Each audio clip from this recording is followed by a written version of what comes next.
I have never advocated war except as a means of peace.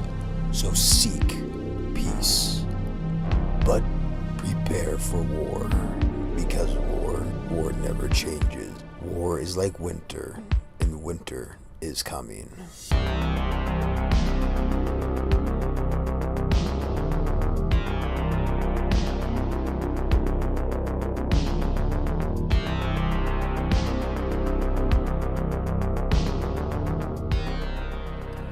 War is inevitable.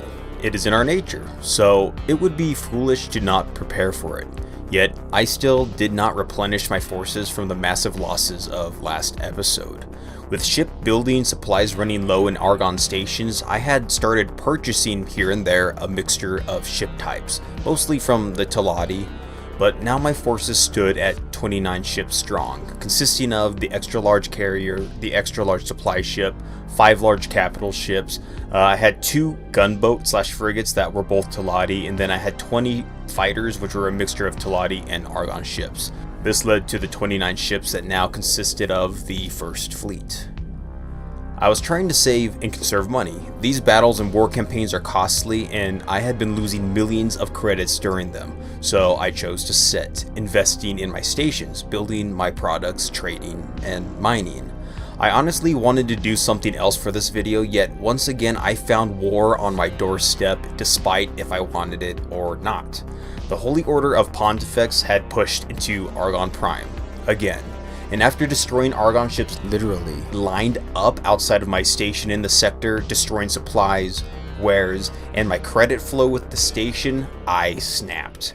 While the Holy Order was not targeting me directly, it was still managing to cripple me and my products. If I could not make credits, I could not build up my assets or my fleet, allowing the Holy Order of Pontifex free range to do as they pleased, with me out of their way. The Argon were no longer helpless, however, with the defense platform in Hatikva's Choice 1, now called Defense Platform Leonidas, doing its job holding the Xenon from flooding into Argon space. The Argon were able to build up a decent system defense fleet. So when the Argon surged forward to protect their territory, I joined in their defense. The Argon system defense fleet had managed to catch the bulk of the Pontifex fleet near the southern jump gate, blockading the first wave of invaders from pushing deeper. So when my fleet joined, although we were outnumbered, we began to cause mass casualties due to the enemy fleet being unable to get into a good firing position. As the battle raged, the Holy Order ships began to slowly pull to the west of the southern gate, desperately trying to flee out of the kill zone, and I divided my fleet to pursue, leaving the other part of my fleet with the Argon forces to continue blockading the jump gate. My fleet easily took out the fleeing Holy Order of Pontifex ships, but the Holy Order of Pontifex must have been waiting for just this moment, and I soon saw I got played. Without warning, a massive push of Holy Order of Pontifex ships burst through the jump gate, catching the Argon and my blockading forces by complete surprise. With half my fleet no longer protecting the jump gate, I had to quickly order them back to assist. The Pontifex forces seized the moment of chaos and struck hard. While the blockade was bogged down with overwhelming forces, the Holy Order of Pontifex pushed a third fleet past the blockade, surging forward into Argon Prime. The blockade was quickly overrun, and casualties began to mount. One of my few remaining behemoth capital ships, the Hera, was focused down and destroyed by overwhelming firepower. Luckily, the second half of my fleet was able to arrive. I set this fleet to striking the invading fleet from the rear, allowing me to crunch the Pontifex fleet between my 2 fleets and the Argon forces. After the last of the Pontifex ships were destroyed near the gate, my fleet had lost 1 fighter and the capital ship Hera, leaving my fleet with 27 ships. Although this was a blow to my fleet, most of my ships were saved by the Argon system defense fleet taking the brunt of the attack. I noticed that more than half of their fleet laid in ruin. I pushed my fleet now to engage the Holy Order of Pontifex fleet that had broken past our blockade and was now reaping havoc within Argon Prime, attacking an Argon defense platform only a rock throw away from my own property. The Holy Order fleet may have pushed deep into Argon Prime, but with the destruction of their other forces, they had signed their death warrants. With their retreat now cut off and now caught between my fleet, the Argon defense platform, and what was left of the Argon fleet, their forces were quickly surrounded and destroyed.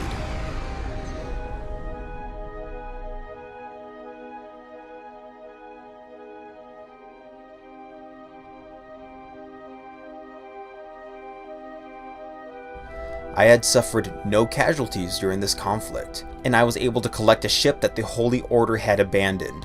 Although my fleet could have used the firepower of the abandoned ship, I opted to send it north to join up with my expeditionary fleet Osiris, which needed the ship's agile capabilities as it scouted the Xenon/split northern sector boundaries.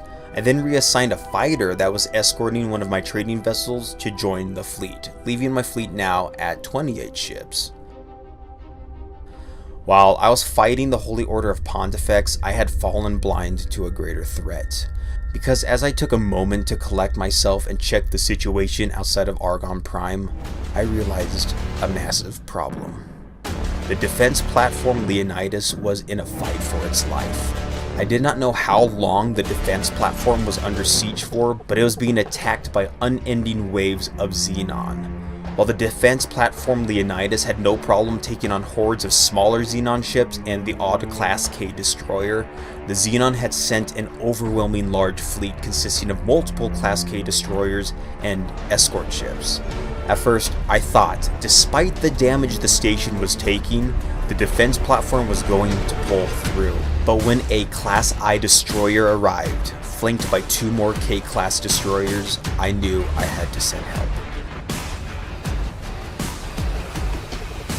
My fleet, despite still licking their wounds, was sent in to assist.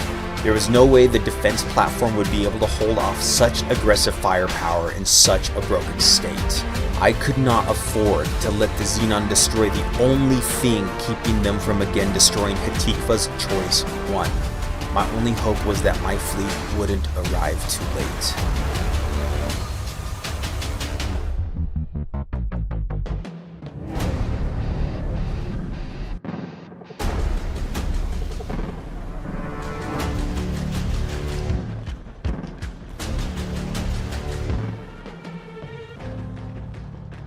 The defense platform Leonidas fought valiantly. Ship after Xenon ship was destroyed as the defense platform Leonidas desperately tried to hold the Xenon waves for as long as possible, desperately holding out hope for relief from my fleet.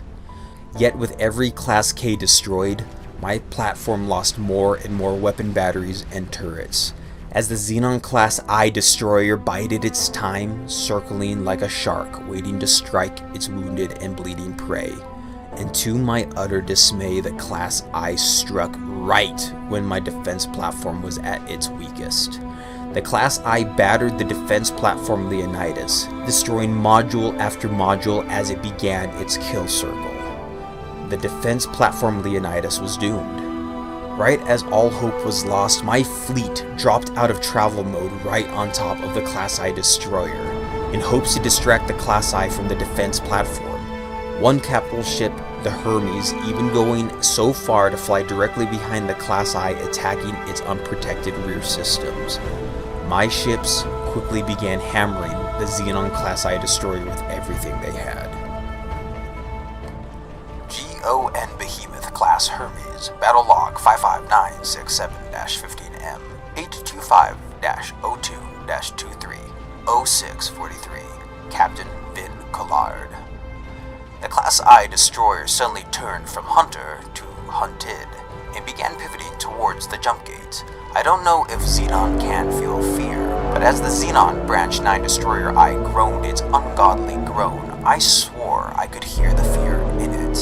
The Xenon Branch 9 destroyer I activated its engines and attempted to flee towards the jump gate, leading to Tharka's Cascade 15.